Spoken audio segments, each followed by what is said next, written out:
Oke teman-teman, di sini saya ingin berbagi tentang bagaimana obrolan saya dengan Kiai Haji Imaduddin Usman Al-Bantani. So, beberapa tempo lalu saya berbicara dengan Kiai Imad dan di streaming kan, jadi kami melakukan live streaming.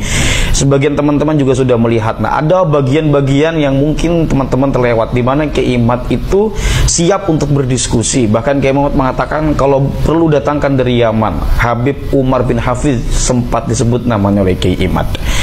Itu kenapa saya katakan tentu karena adanya pihak-pihak yang mungkin melakukan framing kepada Kiai Imad dan mengatakan Kiai Imad Al-Kaburi. Akan saya tampilkan videonya tentang bagaimana kemudian Kiai Imad dalam hal ini menanggapi framing-framing atau ungkapan-ungkapan yang mengatakan bahwa Kiai Imad Al-Kaburi dan semacamnya, dan memberikan penegasan bahwa sebetulnya Kiai Imad itu ingin melakukan perdebatan tetapi dengan cara yang gentle dalam tanda petik, yaitu dilakukan di university atau secara akademik. Akan saya tampilkan terlebih dahulu di sini teman-teman tentang bagaimana obrolan saya dengan beliau ya. Silakan. Dari Yaman didatangkan Umar bin Hafid itu untuk jawab dia itu turunan Nabi apa bukan? Saya mengatakan Imaduddin Usman, Umar bin Hafid bukan turunan Nabi. Jangan ngaku-ngaku turun Nabi lagi. Paspornya hijau, paspornya kayak paspor haji begitu. Nah, harusnya Rabita Alawiyah ini menjadi orang yang kesatria, lembaga kesatria yang siap untuk berdiskusi. Yang kalau perlu dari Yaman didatangkan Umar bin Hafid itu untuk jawab dia itu turunan Nabi apa bukan? Saya mengatakan Imaduddin Usman, Umar bin Hafid bukan turunan Nabi. Jangan ngaku-ngaku turunan Nabi lagi.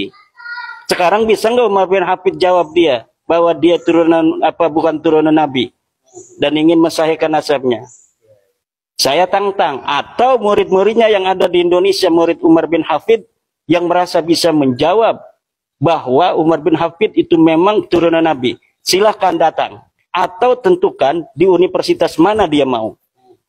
Kalau saya dulu pernah melihat Yai itu di kanal siapa, saya lupa, bahwa Yai siap berdiskusi bahkan 1 melawan 20 asalkan dilakukan di universitas. Iya, itu harus dilakukan secara akademik ya. Ya, secara akademik. Kenapa? Kalau akademik itu ada jurinya.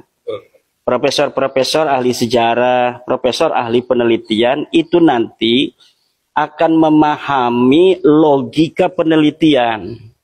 Bahwa harus dimulai dari prosedur dan mekanisme A sampai Z. Nah, yang sekarang ada kan hanya framing-framing. Framing-framing bahwa nasabnya sahih. Mana bukti sahihnya? Ndak ada. Bikin buku, ini silahkan nanti masyarakat baca buku saya. Dan semuanya akan nampak bagaimana buku yang ditulis oleh Rabita Alawiyah, dalam hal ini Hanif Alatas dan kawan-kawan itu, sama sekali tidak menjawab. Bahkan buku itu sendiri yang menghancurkan dirinya sendiri. Jadi buku itu yang ditulis kemarin jadi bumerang ya? Ya, buku itu sendiri karena di dalam buku itu mengutip kitab-kitab yang sebenarnya apabila ditelaah secara benar itu isinya adalah membatalkan nasab mereka. Tapi kemudian diberikan sebuah kesimpulan di bawah tanpa adanya terjemahan yang benar, seakan-akan lafaz di atas itu yang diambil dari kitab mensahihkan nasab mereka. Ini kedustaan yang maha luar biasa. Yang masyarakat harus tahu bahwa Balawi ini bukan cucu Nabi. Itu aja. Masukkan ke dalam otak dan hati nurani bahwa Balawi bukan cucu Nabi dan kita tidak boleh mempercayainya.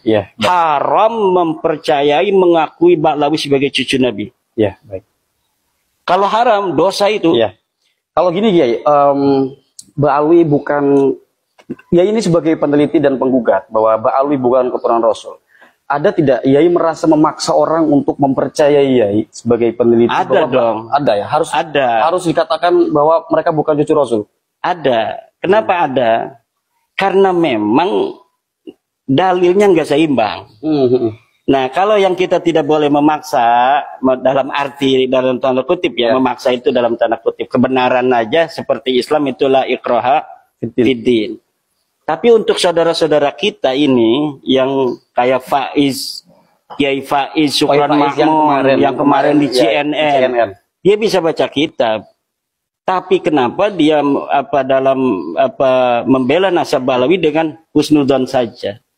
Inilah orang-orang yang saya kira harus bertobat itu. Dia yang sebetulnya mampu beristidlal. Mampu beristidlal, kemudian dia meninggalkan istidlal. Ini hukumnya la yajuz, haram. Nah, orang-orang awam itu akan ikut pada dia dalam kesesatan. Baik. Kenapa saya bilang sesat? Ya jelas sesat, orang nggak ada dalil sama sekali nasab Balawi itu. Sekarang begini ya, mengenai tentang awalnya gini. Bermula dari ceramah Yai, saya masih ingat waktu itu, dan waktu itu pun saya yang pertama kali saya mungkin salah satu pertama yang mengangkat Yai waktu ceramah tentang nasab Ba'alwi. Dan pada akhirnya ceramah Yai itu bukannya berbicara soal nasab, tapi mungkin soal, kalau dalam bahasa pergerakan itu hegemoni, dan ditemukan diskursus lain, semisal pemalsuan sejarah, pemalsuan kuburan. Nah, yang akhir-akhir ini ya, yang terjadi itu soal jatmah. Nah, itu dia teman-teman, hal-hal yang bisa Anda saksikan dari bagaimana obrolan saya dengan Kiai Haji Imaduddin Utsman Al-Bantani. Jadi begini saja teman-teman ya, Kiai Imad itu melakukan penelitian tentang nasab satu klan yang disebut Ba'alwi ini, atau di Indonesia dikenal sebagai Habib, bahwa mereka bukan keturunan Rasul. Jadi yang digugat oleh Kiai Imad itu tentang genealogi mereka, kenasaban. Kenasaban itu kan soal lu keturunan siapa. Itu kan soal nasab ya, artinya silsilah atau tali pertalian darah gitu. Bahwa tidak tersambung kepada Rasulullah sebagai keturunan biologis. Tetapi siapapun berkesempatan untuk menjadi pewaris dari Kangjeng Nabi Muhammad, siapapun berkesempatan untuk berdakwah, siapapun berkesempatan untuk dihormati, siapapun berkesempatan untuk dimuliakan, dengan catatan kepengetahuan